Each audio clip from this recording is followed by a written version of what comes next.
I'm just hanging out and I decided to come live. I was going to do a video, but I decided to go live because I'm curious to how the Memorial Day went for most of you. And particularly, I'm interested in those of you who are possibly still involved in some way, shape, or form with the narcissist. I want to know how uneventful or eventful it was. If anybody wants to come in and chime in, I'll wait for a little while. But that's the discussion I want to talk about in real time, since Memorial Day is technically still here until midnight. Because you know they'll ruin every single event that looks like something that is important. Anything that's significant and takes away from them. Anything that distracts attention from them. And in many cases, they will be involved or engaged in that. Say if it's a rally or something, they'll be involved and they'll do volunteer work. And people will be coming up, the patrons will be coming up to say their stand or their table. And they will, let's use the voting polls, for example, because this is a real life experience. And of course, these was predominantly elderly people at this, the voting polls. This was actually my first year when I voted, when I've only voted one time, because I'm a felon, and they reenacted our voting rights. And of course, you know who was running, and he won. Your main man, Trump. So I voted for him. Maybe I'll lose some subscribers because of that. But if you are not into that game of politics, it won't matter who I voted for, because you have to exercise your political liberties, I guess, rather than sit around and complain about who's not doing what they're supposed to. But back to the polls. It was just, the elderly, they volunteer. They're always volunteering to do such things as that. And God bless their soul. But I'm going to show you where you will find narcissists showing up in the elderly like you wouldn't believe. And they always want to control what's going on. They always want to appear like they are smarter than everyone else. This has nothing to do with old age. There's no modesty. When you get older, there's supposed to be a level of modesty, a level of self-control, a level of, I want to believe, a level of humility, zen, a little bit more doing less and getting more done. But what you're going to find with malignant, elderly, old narcissists, we all know the older they get, the worse they get. So I want to know if you guys partook into an event today that involved Memorial Day, like say the parade, if there were some people that were probably passing out waters, soft drinks, because mainly it was just parades and you had the families sitting on the side of the street. But I want to know what happened today with regards to Memorial Day for you. Was it uneventful? Was it a beautiful day as it was here in upstate New York? We had some rain maybe a couple hours ago, but as you can probably see, I'll let you guys see the pavement. The pavement is pretty dry because it's been rather humid here, but I'm not complaining. So I'm sipping on some coffee. I came back out for a scooter ride, and I really want to know how your Memorial Day went thus far. Were you able to avoid, for the most part, any kind of chaos with the narcissist? Forgive me 1 second. I have one person in. Jeremiah, I can see a little bit. I gotta have my specs on. Last two videos, I haven't worn them. Give me 1 second.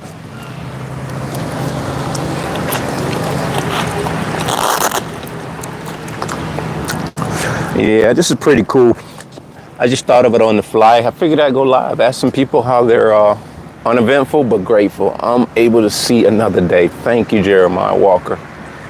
That is cool, man, because you know when you awaken, man, I appreciate you stopping in. When you're awakened, it's a beautiful feeling. Once you get to the point where I'm at, and I hope you guys are probably already there, it's very liberating just to wake up every day and to know that you don't have to be responsible for anybody but yourself. Because when you was with the narcissist, man, you had adopted another kid, unbeknownst to you. And if they was halfway slow like the one that I married, you did not only adopt a child, but a child that was challenged. This girl could not find her way out of a room with the lights on. And but at the same time, they're very, very clever when it comes to dark agendas. They are very crafty, such as the devil is. The devil has an arsenal of dumbass tricks up his sleeves. But once you're awakened, just like me myself, if I didn't know as much as I have in times throughout my life, and we're not talking about being a devout Bible thumper, but I really wholeheartedly stand on this, and I want to share it with you guys.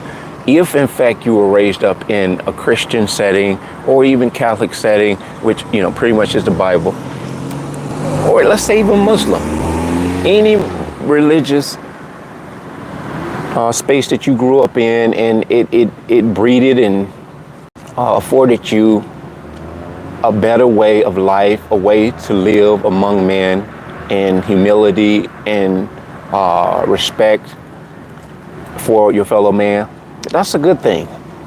But back to what I'm talking about, if I had not embraced as much of the Word of God, I would not be able to unravel what I'm dealing with regards of the narcissist. The Bible speaks specifically of the narcissist.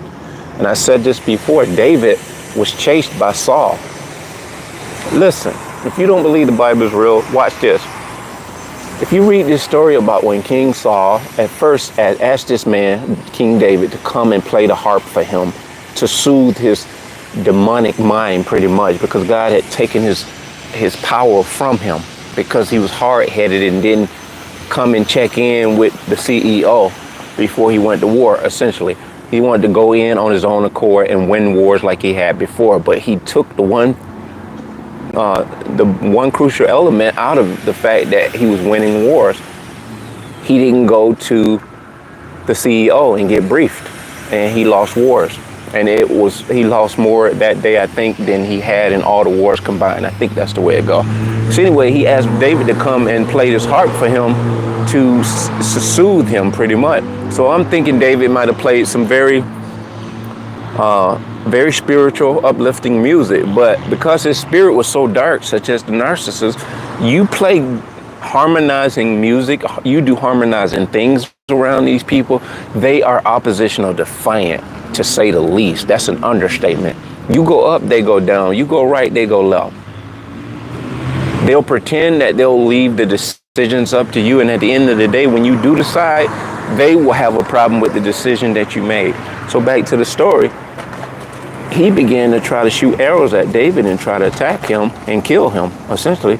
So David fled away from him because he had this man after him for no reason whatsoever other than the man was playing good music for him. But it was bigger than that. His spirit was vexed, just like the narcissist. Their spirit is vexed. So had I not been able to comprehend and not dissect, but understand the word of God as it translates to today's world, when you're dealing with a dark spirit, the best thing for you to do is to run. And when I say run, that doesn't have to be a coward move. You just have to know, like Kenny Rogers said, you got to know when to hold them, know when to fold them. Know when to stay, know when to go. And we say back home, from where I'm from, a good run is better than a bad stand any day. You live to fight another day, like in the Westerns. These people are very dangerous. They're calculated. They don't think like you and I think. They don't think about just hurting you and having some mercy on you. They would rather see you annihilated. And not only that, when they attempt to do something bad to you, their little pea brain has no wherewithal to think that something detrimental could happen. When they do what they do, when they flatten your tires, or when they do something mechanical to your car. Some have even gone as far as to do that. And if you find out they're narcissists and you try to out them, they've made movies about this. They planted bombs in their significant other or the person who discovered who they were. You've seen movies. They don't want that dirty secret to get out that you know what they are and who they are. They're fugitives. They're running from their shadow. So uneventful and grateful to see another day. That's a beautiful thing. Anybody else, what's happening with your Memorial Day? But had I not been astute to some of what the Word of God says, I wouldn't readily be able to do a contrast and comparison. So the Bible, I can compare biblical times of old to the current times now, and to see if, in fact, how darkness works. Anybody else has any other explanation for it, I want to hear it, because the Bible lines up with every facet of what we're going through. Just like it says, lean on not on your own understanding, but in all things acknowledge God, and He'll direct your path. It was God that directed my path away from this individual, but He directed my path to Google. Because when we ponder empaths, we don't just leave well enough alone. When stuff don't make sense, most empaths and chosen ones, we actually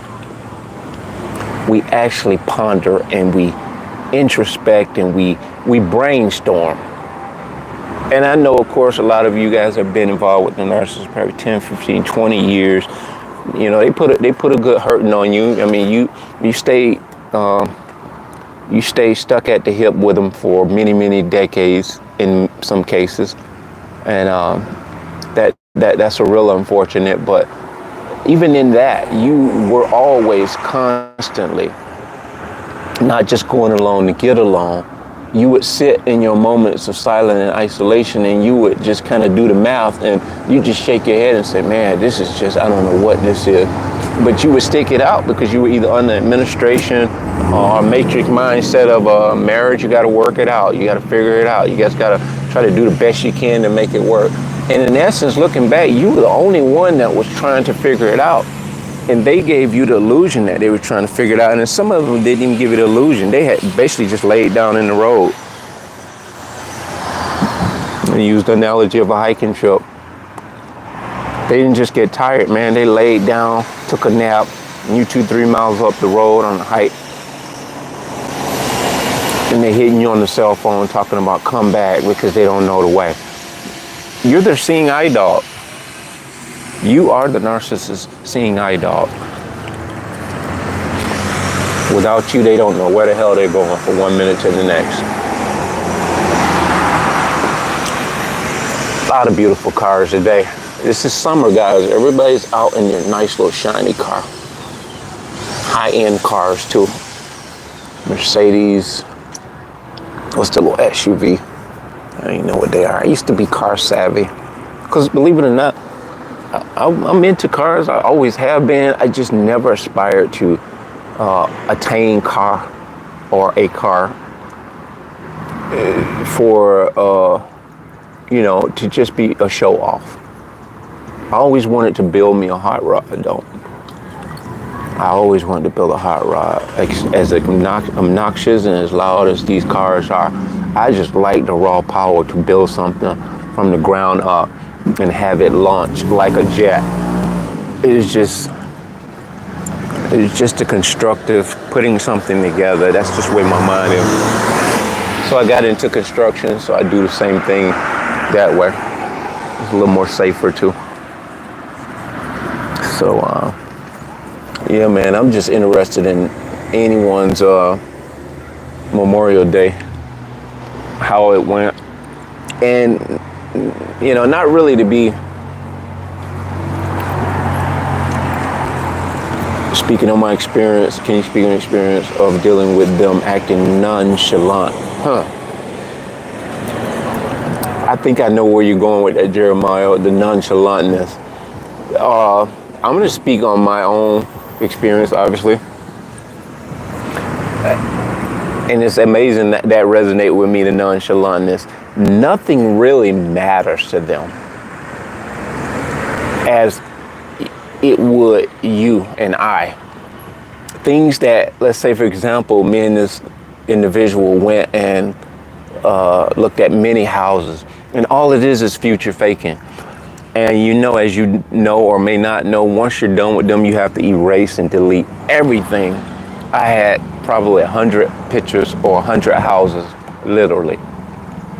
And I had multiples of each house. So it was a big undertaking to have to delete all of these pictures. They would find a house because they were always on their phone. And I now know that they were on a dating site or a hookup site, playing Candy Crush / texting new supplies and future supplies. And they would say to me when I come in the house, I'm dead tired. They know when you're tired and exhausted. They're well rested because their energy comes from beating people down. So anyway, she would say, yeah, let's go look at this house, you think? Now, the nonchalantness was, she would act less casual, like it wasn't a big deal. And when I would see the house, I would be like, wow, that's nice, we should go do it. I'd take a quick shower, I'm beat, but I would pep up. My energy level would pep up. Because even though this relationship was garbage, I'm looking back at it and being real, I still went on and persisted. Like I say in the Matrix of trying to, I was like, man, she's slow, but maybe she just needs someone, a real man, to be there for her. So we get in the car and we go. When we get to the property, and this started happening a lot at the end of this relationship as I was waking up, we get to the destination, me and my twins, all 4 or 5 of us are her autistic kids, so it was 5. And I would say, okay, we're here. Come on, let's go in and check it out. You know, I'm excited. Come on, let's go in. She would nonchalantly, without even looking up off of her phone, she'll say like this, looking down at her phone. She would say either I'm tired or I don't feel like it. Just go in and take some pictures and bring them back. That's the nonchalantness. All of this stuff I went through, the energy that I put in it mentally, in excitement, the kids are all wound up, you know, oh, we're going to look at this house. And we get there to get out just for her to say, I don't feel like it. You know, them bugs eat me up. That's a lot of times she would say the bugs would eat her up. And so for that reason, she didn't go. It was only 1 or 2 occasions she got out of the car. And this one occasion when she got out of the car and went, there was a slope going around the back of this house. It was a steep slope and the grass was kind of wet. And she was big, you know, real chubby, short girl, about 4'10" or 8, you know, just big girl. Not that a big girl is a problem, but I'm trying to show you a point here. She slipped, and you know how your legs just come from under you? She went just like that. And I looked back, and I was like, babe, you okay? I'm not laughing about the fact that she fell, but in that instance, it was funny, but I didn't laugh. It's one of those type of falls. Even if I had fell, I probably would have laughed. It's one of those kind of falls. But when she fell, I said, you okay?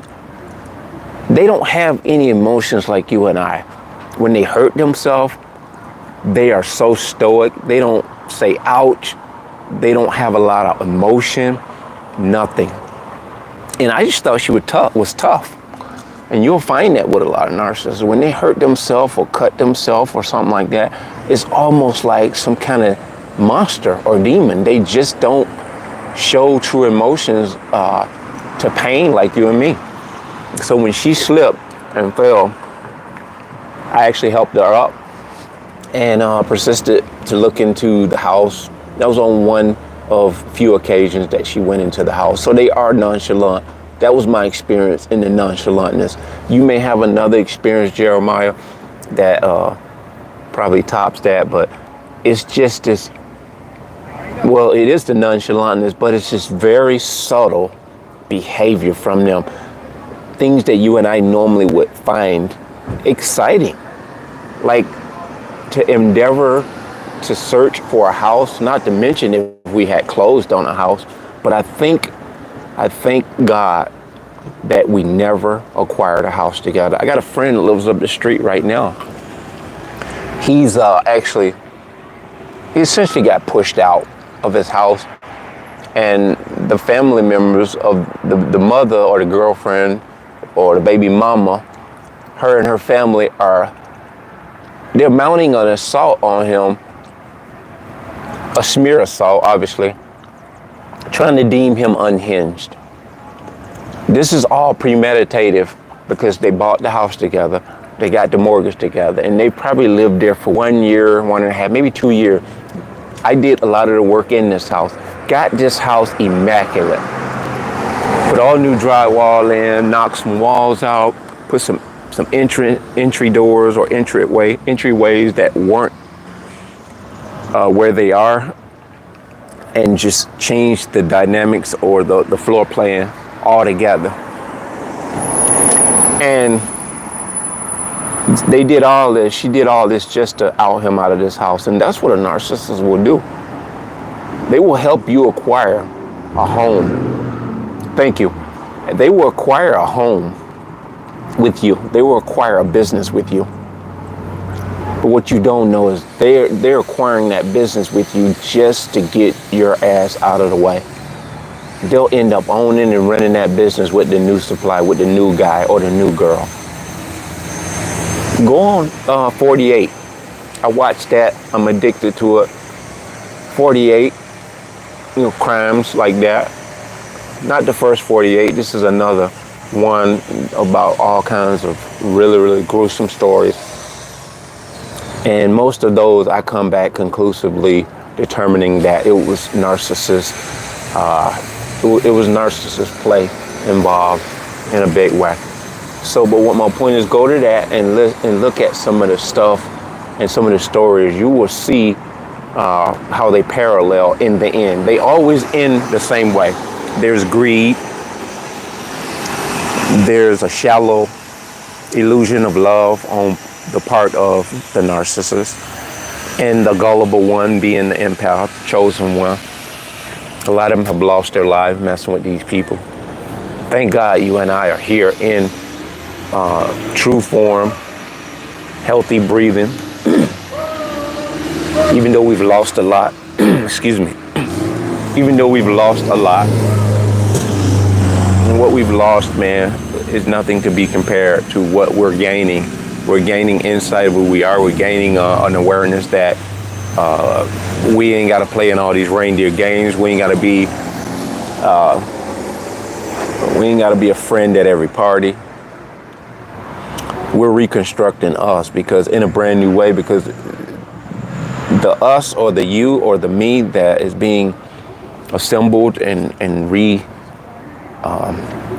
reimagined, if you will, it's so liberating to know that you can just wake up and you have a thought process. You have a thought process that isn't contingent on anyone else's approval or disapproval. It's not to say that you don't value other people's input, but where we're going now, we don't need it. We could do without it. We could take it or leave it. And if you don't have a clear direction, God will show you. He'll give you direction. You just have to be patient with yourself and know that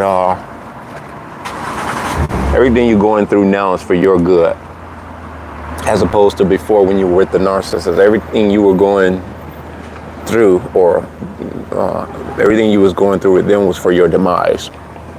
But God had mercy. God richly blessed you to get out of it, because there's so many people that are still in this hell of a prison. And it's a prison with no bars, man. These people have you imprisoned mentally, and the door is right there, and are not strong enough to walk out. You know, when I first got out of the situation, I just thought I was pretty much unscathed by a lot of the narcissistic abuse of the narcissist. But this is going on almost 5 years. And I look back and I reflect on some things, just like the house example I gave you. You'll find that they took something out of you. They took something out of you that you yet have not restored, and you have to restore. And God forbid you run into another one, because that's been kind of the situation when I first post-awakening. I got into, I was on the dating site a couple of times, because in my mind, it was just like, I don't even want no attachments. I'm just going to go on the dating sites for one reason or another. Somebody probably encouraged me to do it. I don't know how I ended up there, but I was there. And I went on a few little, endeavors, all to find out as I was awakening that I was giving a piece of my emotion to a few of these relationships or these interactions, just to discover and be reawakened to the fact that, wow. And you almost want to say, how am I so stupid to keep doing the same thing over and over? It's not you being stupid. You're continually awakening. And what you're doing is you're working on your boundaries, and you're working on pulling back a lot of that overt generosity. Not so much money or things, the generosity of you. You're over giving, and just like oversharing. When you meet and greet, a lot of times we empaths and we chosen ones in times past, we would share transparency. We would share more than the person on the receiving end would. And rightly so, they wasn't sharing because they were getting intel on you. They were interviewing you for the role they wanted you to play. And there you were thinking that you were getting to know this person in a real way, and they were holding back, garnering the intel from you, to which they were going to use against you. So once you awaken and you really find out just the dichotomy of who these people are, if that's the word, the breakdown of who they are, it's basically basics, ABCs, and you'll see body language that it doesn't match the words. That's one clear indicator. And I'll show you something I do before I get off of here, which is really cool. When I meet someone and I presume that they could possibly be, there are a few cues that they give off. And this is the way I quickly find out, just by their body language and how they reciprocate and respond, body language wise. If a girl compliments me, she'll say, yo, you handsome. And I'll say, yeah, you know it. And then I'll say, yep. Been that, yep. I said all by myself, I'm handsome. And so when you say that kind of stuff, what you're doing is, you're coming across like you're arrogant, but you're really not. You're looking for their facial expression, because even if they're not a narcissist, a non-narcissist will respond by saying, hey, you're really full of yourself. They will respond to that, and you'd be like, no, I'm just messing with you. But you can also know if this is a narcissist because they'll have a look on their face like they just ate something that gave them an upset stomach. But what you've done is you've complimented yourself equally. You've nonchalantly, or you're not nonchalantly, you blatantly, matter-of-factly, in all honesty, just told them what they told you about yourself. And there's a few other ones, but I do that sometimes. I do it for two reasons, because if I'm coming off as obnoxious by making a blatant statement like that, if she's shallow and, her skin is really, really, really weak and thin, and that comes across as arrogant after she's just complimented me herself, well, and I chalk it up to this. It's probably not meant to be anyway, because I don't need shallow people in my space. I don't need people that are super strong either. I just need someone that really, if I was to, be looking for that kind of thing, it has to be a person that really compliments me as an individual that doesn't need me but appreciates me being around. It has to be just a beautiful cohabitation without even struggling, without having to put so much guesswork into it. Not a lot of debating. Healthy debates are good if you're talking about things that you and that person share in common. And there are such things as healthy debates, but if you're into all this knockdown, drag out, you're arm wrestling every conversation, chances are that's not the one. And I don't care how beautiful or handsome they are, or intelligent or wealthy they are, just pass. You'll thank yourself later. Don't be thinking, girls, this is a come up. This is a come up. I can get back all of what the narcissist took from me if I just get with this guy that's got a lot of money. And you guys thinking that she's super drop dead gorgeous, you can show her off to potentially the narcissist. When they see you and her together, they'll be shook looking at you and thinking you've came up. Don't sacrifice yourself and your integrity basically trying to one up the narcissist. So I thank you guys for sharing and coming in. And all of you guys that listened, I appreciate it. And just hopefully the rest of the night before 12 o'clock and on and beyond, you guys continue to have a beautiful, beautiful week. That being said, bless.